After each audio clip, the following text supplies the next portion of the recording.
You want to know the exact moment I realized I'd had Rio de Janeiro completely wrong? It was about a month after I landed. I was standing on a corner in Flamengo at night, lost, my phone stone dead in my pocket, and I had that cold feeling in my gut that every American is taught to feel down here, that any second now something bad was going to happen to me. And a kid walked up, 20 years old maybe, tank top, flip-flops, the whole look the news back home had trained me to be afraid of. And I braced myself. And he looked at me, this confused old gringo, and he said, "Tio, you lost? Where you going?" And he walked me, 6 blocks, out of his way, right to my door. And when I tried to give him a few reais for the trouble, he laughed and waved it off and said, "Relaxa, tá tranquilo. Relax. It's all good." I stood at my gate and watched that kid walk back the way he'd come, and I thought, I have had this entire country upside down in my head my whole life. My name's Ray Coleman. I'm 71 years old, I'm from Cleveland, Ohio, and I spent 41 years as a pipe fitter. Union man, big industrial jobs, refineries, power plants, crawling through steam tunnels in July, and standing on frozen scaffold in January. Good work. Honest work. Wore my shoulders and my knees down to about nothing. So when I tell you I now live in Rio de Janeiro on about $1,500 a month, and I'm happier than I've been in 30 years, I want you to understand that this is not some travel blogger fantasy. This is a worn-out old tradesman telling you the truth about the best and the hardest decision he ever made. And if you came to this video wanting me to tell you Rio is paradise, or wanting me to tell you it's a war zone, I'm going to disappoint you both ways. Because it's neither one. It's the third thing nobody warns you about. And by the time I'm done, you're going to understand exactly what I mean, and you're going to know the things I wish to God somebody had told me before I got on that plane. So stay with me to the end, because the part that matters most, the part about money, and the part about who you can trust, comes later, and it's the part that'll save you. But let me back up and tell you who I am, because it matters. Patty and I were married 34 years. She was the bright one, the warm one. I was the quiet one who fixed things. We had a plan, like everybody has a plan. I'd pull the pin at 65, we'd get a little place near the lake, we'd finally travel. And then, the year before I retired, she got sick. Breast cancer that had already gone where it goes. We had 19 months. And then I was a 66-year-old man rattling around a house in Cleveland with her coat still on the hook, setting the coffee pot for 2 out of pure habit and pouring the second cup down the drain. I did that for almost 4 years. Cleveland winters, gray as a battleship, 6 months long. My pension and my Social Security came to around $1,500 a month after they took out for the medical. On paper, I was fine. But a man can be fine on paper and be going out like a pilot light, and nobody at the bank can see it on a statement. I'd sit there and do the math on the rest of my life, and the math said, you work the parts counter at the hardware store part-time, and you watch the news, and you die in a cold house. That was the most likely version of my future, clear as day. So I did what a lot of us do at 2 in the morning. I started watching videos about retiring overseas. Mexico, Portugal, Thailand, and Brazil kept coming up. Rio kept coming up.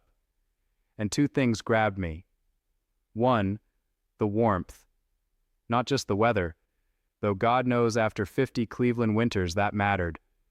I mean the warmth of the place, the people, the life lived out in the open. And 2, the numbers people were throwing around sounded made up. Guys living on a Social Security check in an apartment you could walk to the beach from, eating fresh food with money left over. I'll be honest with you about what I expected, because this is exactly where most Americans get it wrong before they ever leave home. I thought I was buying a cheaper, warmer version of America. That's the mistake. Right there in one sentence. I thought it'd be Cleveland with palm trees and a discount. It is not that. Not even close. And the Americans I've watched come down here and pack it in within a year, and I've watched plenty. Almost every one of them made that same mistake. They came expecting a cheaper America, and Rio is not a cheaper America. It's a completely different country with a completely different idea of what a life is even for. Once that finally cracked open for me, somewhere in year 2, everything changed. But I'm getting ahead of myself. Let me tell you about landing, because it nearly sent me home. I flew into Rio at night, and the first thing that hits you is the heat. It comes through the jet bridge like somebody left an oven open. And then the drive in from the airport, the Linha Vermelha, where the road runs right up alongside the big communities, the favelas climbing the hills with all their lights, and the traffic, and the motorcycles weaving between lanes with about 4 inches to spare. I sat in the back of that taxi gripping my one bag, sweating through my shirt, and I will tell you the honest truth. I thought, what in God's name have you done, Ray? You sold the truck. You sold half the house's worth of furniture.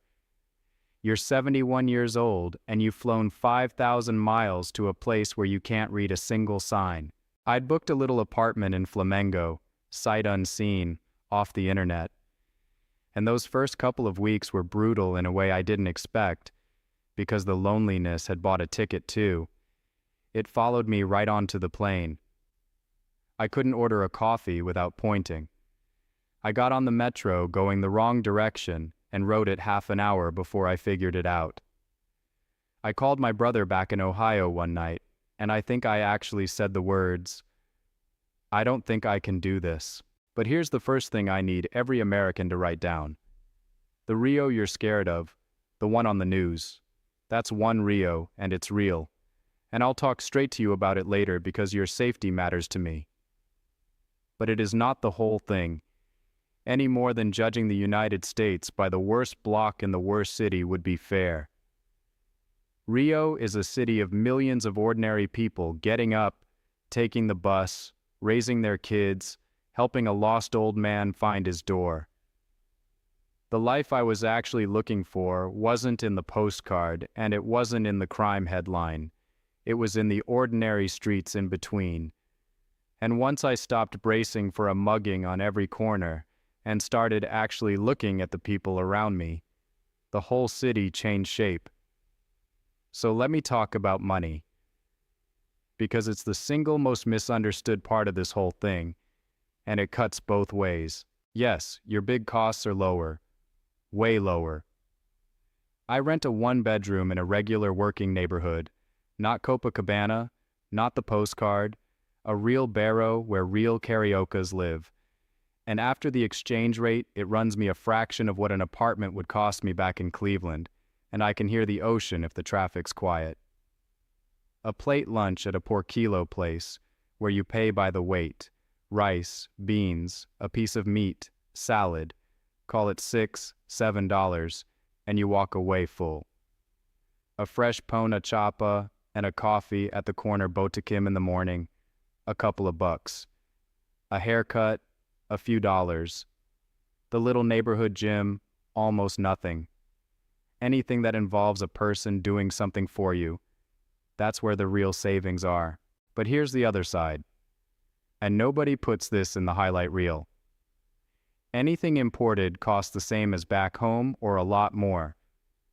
You want American brands, electronics, a car, your particular peanut butter from back home, you're going to pay, sometimes double, because the import taxes here are no joke. A car in Brazil costs more than it does in Ohio. I'm not kidding. So if your plan is to move to Rio and keep living an American life, American food, American brands, a big American car, The whole apartment in the fancy beachfront tower. You will spend American money, maybe more. The people who actually thrive here on a social security check are the ones who flip how they live.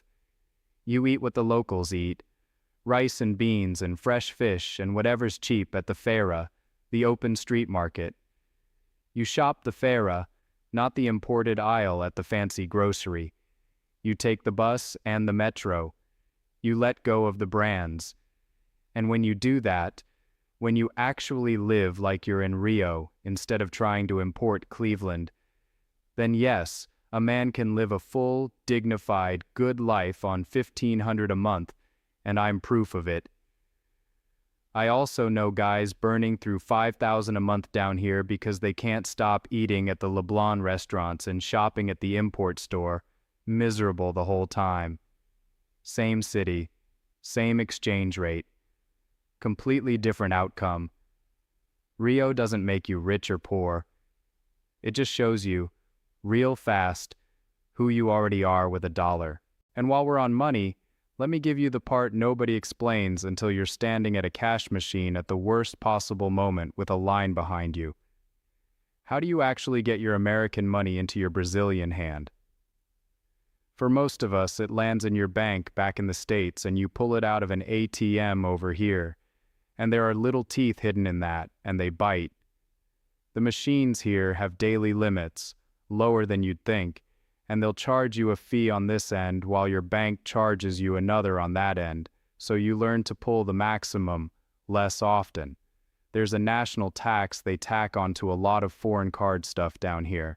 They call it the IOF, and it adds up if you're not paying attention. So write this down. Before you ever get on the plane, call your bank and tell them you're moving to Brazil, or the first time you pull cash in Rio, they'll flag it as fraud and freeze your only card. And now, you're a very stuck old man 5,000 miles from your money. Carry 2 cards from 2 different banks. Get yourself set up with one of the proper transfer services. The good ones give you a fair rate and don't gouge you like a bank wire does. And keep real cash at home, more than you think you need, because the power goes out, and when the power goes out, the card machines go dark, and the only thing that buys you rice and water is the paper in your pocket. The exchange rate between the dollar and the real becomes a real part of your life here in a way it never was back home. When the real is weak, you feel rich. When it swings the other way, your grocery budget quietly shrinks overnight and there's nothing you can do about it. So don't budget right up to the line. Leave yourself room for the currency to move. Now let me get into the stuff that actually surprised me, because the money part you can read anywhere. It's the daily life that nobody can really prepare you for. Let's talk about the heat, because I don't think Americans take it seriously enough. I'm not talking about a hot afternoon in Ohio. I'm talking about a heat and a humidity that's there most of the year, that wraps around you like a wet wool blanket the second you step outside, that has you changing your shirt twice before lunch. There's no real autumn, no crisp morning. For my first year I fought it, and I was tired all the time and couldn't figure out why. And then an old expat, a retired Englishman who'd been in Rio 20 years, set me straight over a couple of cold beers. He said, "Ray, you're trying to live on Cleveland time in a tropical city. Nobody here runs around in the middle of the day. There's a reason for that." And he was right. The whole rhythm of life here is built around the heat and around the beach. You do your living early, in the cool, your walk, your errands, the gym, the beach before the sun gets mean. The middle of the day you slow down, you stay in the shade, you eat, you rest. And then the city comes back to life in the evening, and the boardwalk fills up, and everybody's out walking and talking until late. I had to throw out my whole American clock, the 9 to 5, push through it, coffee and grind mentality. It doesn't work here, and forcing it just makes you miserable and sweaty and resentful. And then there's what they jokingly call a hora brasileira, Brazilian time. When somebody says they'll come at 2, that's more of a general region of the afternoon than a specific moment. The man fixing your shower does beautiful work, and also might just not show up Wednesday because it's his daughter's birthday, and to him that's simply more important than your shower, and the honest truth is, he's not entirely wrong. For a man who spent 41 years where being late meant somebody's plant didn't come back online, this drove me up the wall the first year. I felt disrespected, and it took me an embarrassingly long time to understand I had it backwards. They're not failing to value time. They're valuing something else more. The person in front of them, the family thing, the moment. I haven't fully become one of them. There's still a piece of Cleveland in me that twitches when somebody's 2 hours late. But I learned to build my life around it instead of against it. I stopped scheduling things back to back. I started carrying a book everywhere. And I learned the phrase that saves your sanity down here. The same one that kid said to me my first month. Relaxa. Ta tranquilo. Things get done. In their own time, in their own way, and usually with more kindness than you'd have gotten back home. You just have to take your hands off the wheel a little.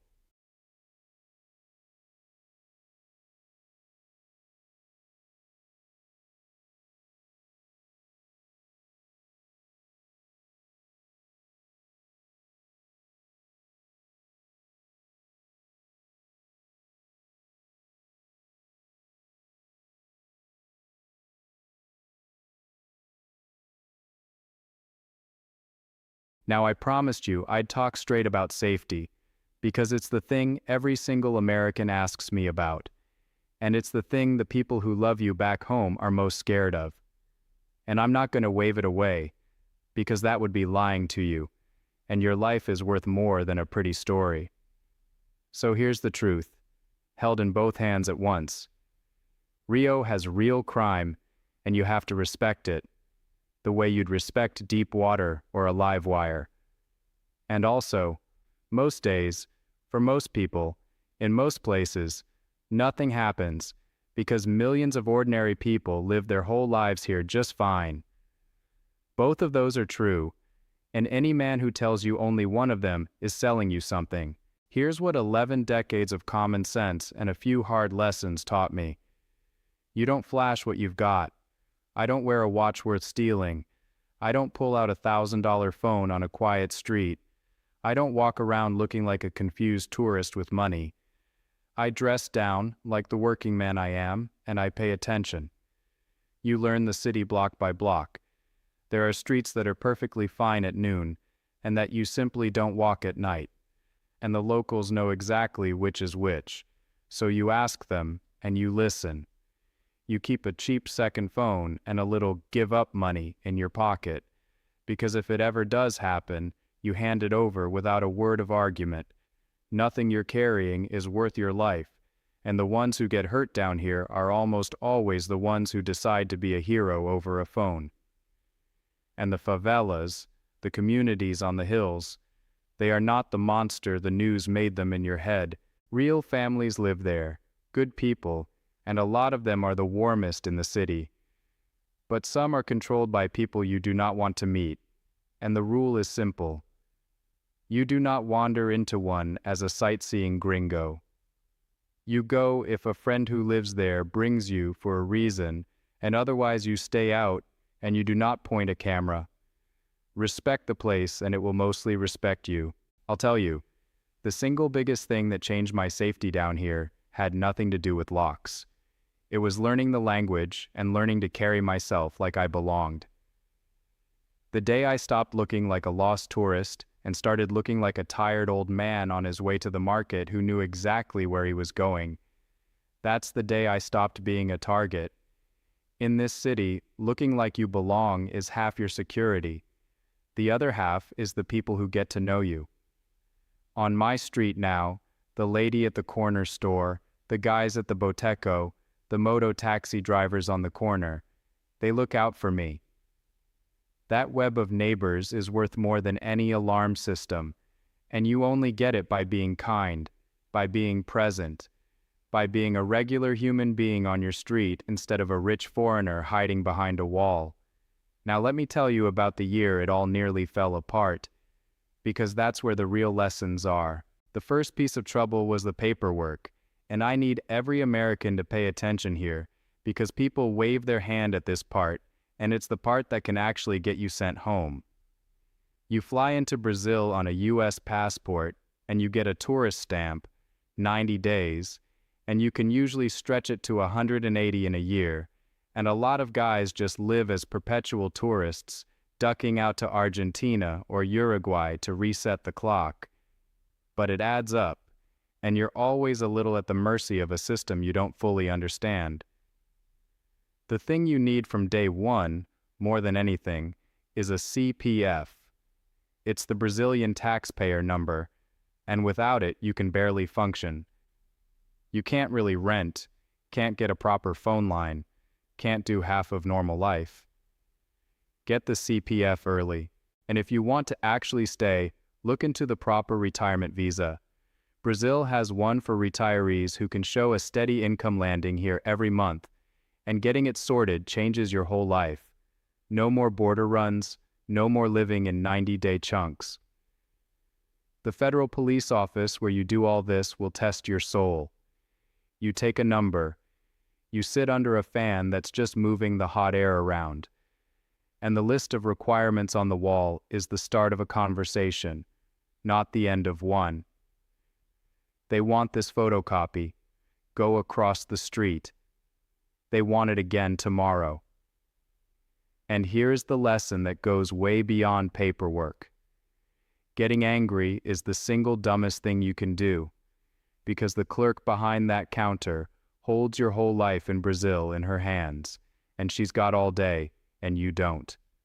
I learned to come early, come with every document in triplicate, dress decent, smile, be patient, treat the staff like human beings instead of obstacles. And the same office that was a nightmare became, honest to God, almost pleasant. In this country, your attitude is your currency. You can be the richest foreigner in town, and if you're rude, every door gets mysteriously sticky. You can be a man on a modest pension, and if you're kind and humble, doors swing open you didn't even know were there. Then there was the hospital, and this is the one that nearly broke me. About a year in, I started getting pains in my side. Sharp ones. I ignored them, because I'm a man, and that's what we do. And one night the pain put me on the bathroom floor in a cold sweat. And here is where every American needs to sit up straight. There is no Medicare here. Your U.S. health insurance, in almost every case, does nothing for you in Brazil. Now, Brazil has a public health system, the SUS, and it's free, even for you, and in a true life or death emergency, it will treat you, and it has genuinely good people in it. But it's stretched thin, the lines can be long, and for anything not bleeding, it can be a wait. So most expats who can afford it carry a private plan, a plano de saúde, which by American standards is shockingly cheap, or they just pay cash at a private hospital, which is a fraction of the American price. That night, my neighbor, a woman named Lucia who lived 2 doors down and who at that point I barely knew, heard me through the wall, because the walls here are thin, and she came over in her robe and she took charge. She got me into a car, got me to a private hospital, and she stayed. She translated. She filled out the forms. She argued with people on my behalf. A woman I barely knew, at 3 in the morning, for a sweaty, groaning old American who had no claim on her at all. It was a kidney stone, as it turned out. They treated me, kept me overnight, and the whole bill, in dollars, came to a few hundred. Back home, that same night uninsured would have been a 5-figure number and a year of fighting collections. The cost was a relief. But the care, the human care, the nurses who talked to me and laughed with me, Lucia coming back the next day with a pot of soup, that's the thing that knocked me flat. And you'd think the lesson there is about hospitals. It's not. The real lesson came a few weeks later, when I was so grateful to Lucia, and still so naive, and sitting on what to a working family in my neighborhood looked like an unimaginable fortune, which it wasn't. It was a modest pension, but everything's relative. A fellow from around the way, friendly as could be, came by a few times, and over a couple of visits he told me about an opportunity. A little posada, a guest house up the coast. A real money maker, he said. He just needed a partner to put up the capital. And after everything, wouldn't it be a beautiful thing for us to go into business together, like family? And I want you to know, I almost did it. I had the money half counted out because I was lonely, and I wanted to belong, and I wanted to repay all this kindness, and he was offering me a way to do all three at once. What saved me was that old Englishman. I mentioned the guest house to him over a beer, casually, and he set his glass down real slow and said, "Ray, how long have you known this fella? A few weeks, and he's already offering you family and a business in the same breath?" And he told me about the foreigners he'd watched over 20 years hand their savings to a beautiful story. How the business never quite turns a profit, only ever needs more capital. How the thing somehow always falls apart in a way that costs the gringo and nobody else. He wasn't cruel about it. He wasn't even saying these were bad people necessarily. He was saying I was a fish, a big, slow, shiny fish. And I needed to understand that to a certain kind of person, I looked like a meal. That's a hard thing to hear. And I want to be careful how I say it, because I love this country, and the vast majority of people here have shown me nothing but generosity I never earned. But here's the truth.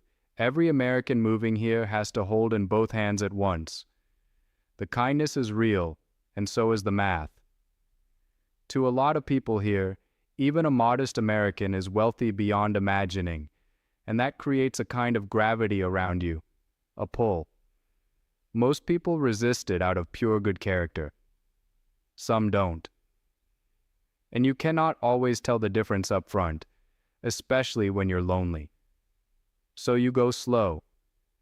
You never invest in something you don't understand. You never put money into a business you can't personally run. And you keep your savings out of reach of any story, no matter how beautiful, for at least your first couple of years. I didn't lose my shirt on that guest house, thank God. But I came an inch from it, and I've watched other men go all the way over that cliff. And that brings me to the one about property, because getting this wrong has wrecked more foreigners down here than every business scheme combined. Now, and this surprises people, Brazil is not like some countries where a foreigner can't own land at all. You can.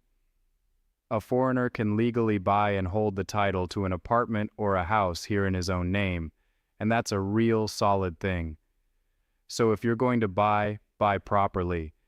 A real title, registered at the cartorio, checked by your own independent lawyer who works for you and nobody else. Where men get destroyed is the other way. It's the fellow who falls in love in his first year and pours his entire life savings into building a beautiful house and puts it in the girlfriend's name or the girlfriend's family's name when he didn't have to. It's the fellow who buys a place in a community with no clear legal title, just a handshake and a promise, and finds out the hard way that a handshake isn't a deed. When it's right, when it's real and the title's clean, owning here is wonderful. But never, ever, sink your last dollar into something you don't legally hold, and never let love talk you out of keeping your own name on your own money. That's not me being cynical about love. It's me telling you to keep one foot on solid ground even when your heart's all the way in. Those two things are not enemies. Now, with all that, the safety, the paperwork, the hospital, the guest house that almost was, you might be wondering why I stayed. And the honest answer is Lucia. I told you she was a neighbor, a widow. Her husband had passed years before, and she'd raised her kids mostly on her own, cleaning houses and selling marmitas, home-cooked lunches she'd make and deliver. And she had, despite a life that had taken more from her than it ever gave back, the steadiest, warmest spirit of anyone I'd met since Patty.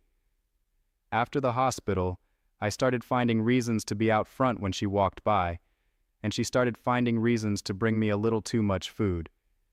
And here's the thing about her that told me everything I needed to know. When she found out about the guest house fellow, she was furious. More furious than I was. She stood in my kitchen and told me in plain words never to give that man a single real. And I understood that whatever this was between us, it was honest. She wasn't pulling me toward her money. She was pushing the takers away from mine. I'm not going to turn this into a soap opera, but I'll tell you that falling in love again at 70, in a country you barely understand, with a woman from a world completely different from the one you grew up in, is its own kind of education. Because to be with Lucia was to be adopted whole by an entire web of people. Back home you marry a person. Here, you marry a family, a big one, and nobody tells you what that actually means until you're standing in the middle of it. There's her grown kids, and the grandkids, and her elderly mother, and the cousins and the neighbors who are somehow also basically family. And I had to figure out fast where my lines were.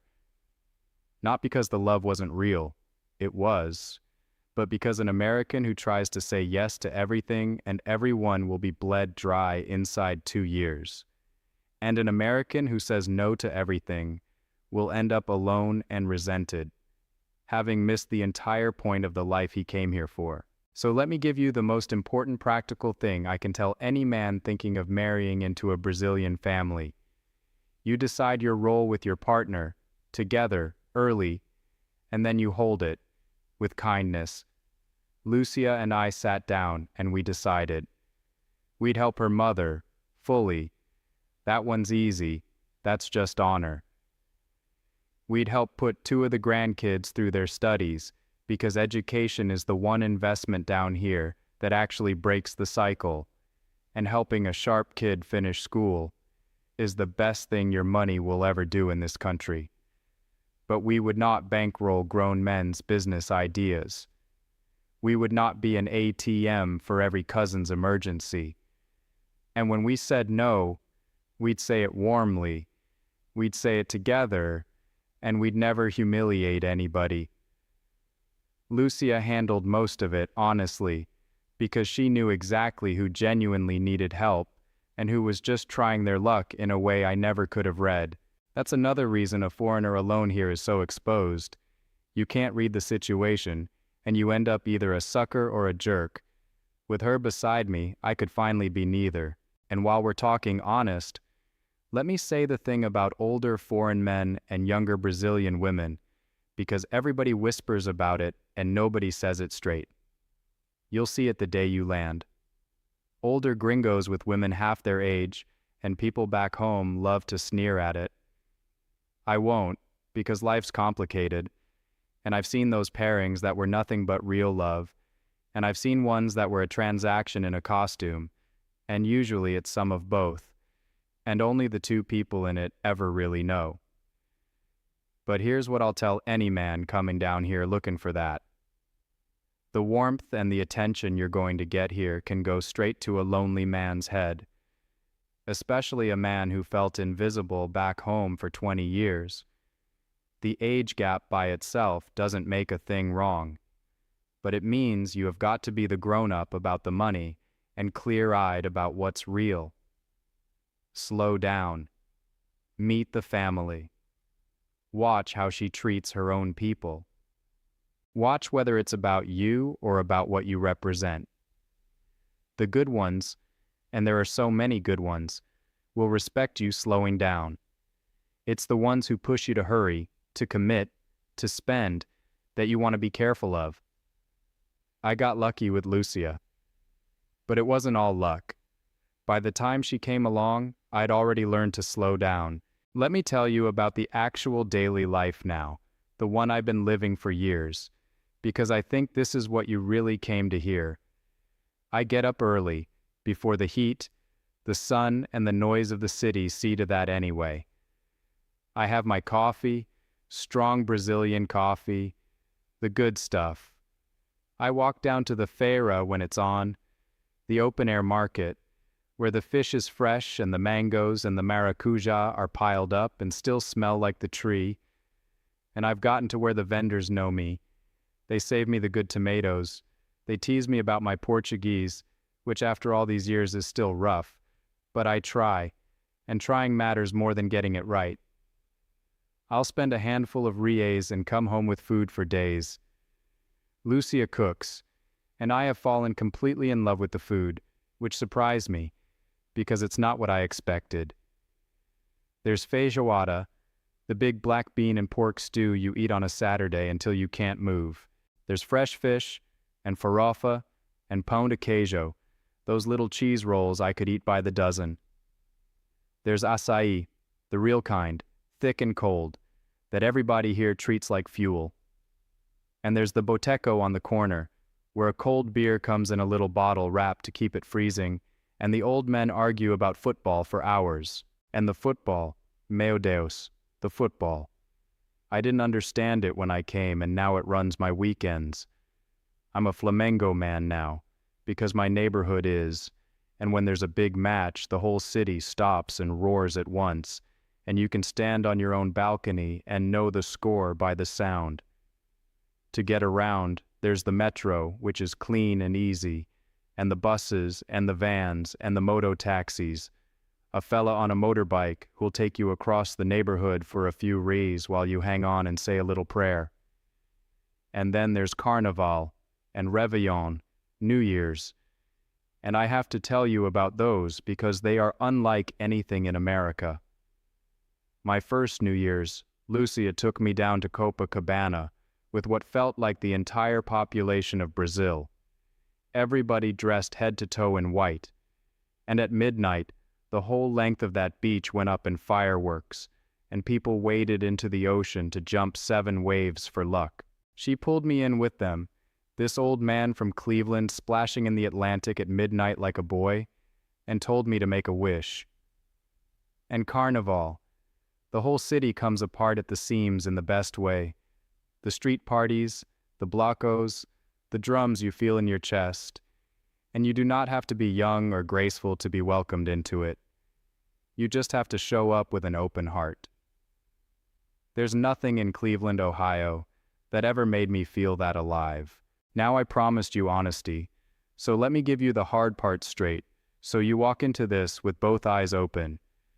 The heat never really lets up, and as you get older it gets harder, not easier. The bureaucracy will test your soul, and you must never let it make you angry. The infrastructure is what it is. The power goes out. The internet fails you at the worst moment. The streets flood when the big rains come, and you'll want a backup plan and a sense of humor.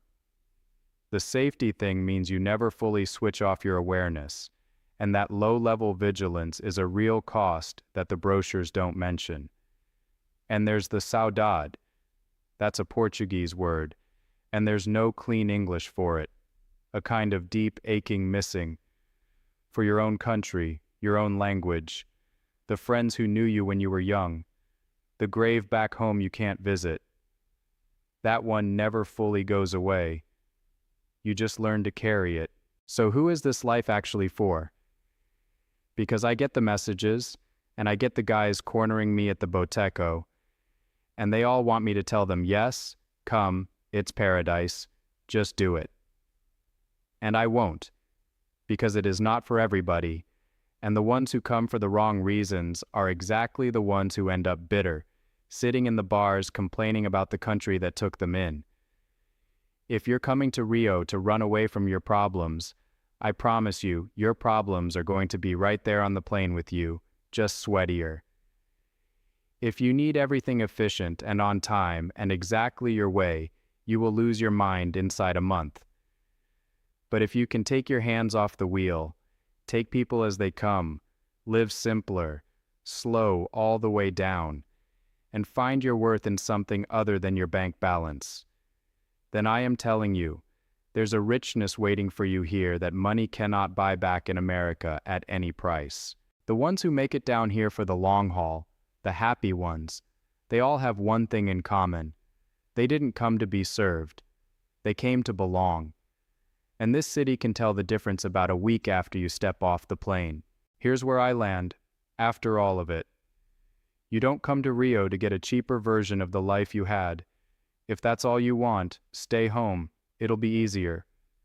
You come here, whether you know it going in or not, to get a different kind of life entirely. A life that's slower and less convenient and less safe in 100 small ways. And in exchange for giving all that up, you get something we've almost completely lost back home. You get woven into people. You get a neighbor who runs into the night for you in her robe. You get a whole loud family holding your face and calling you Tio. You get a city that lives out loud, that claps at the sunset and cries at the football and dances in the street.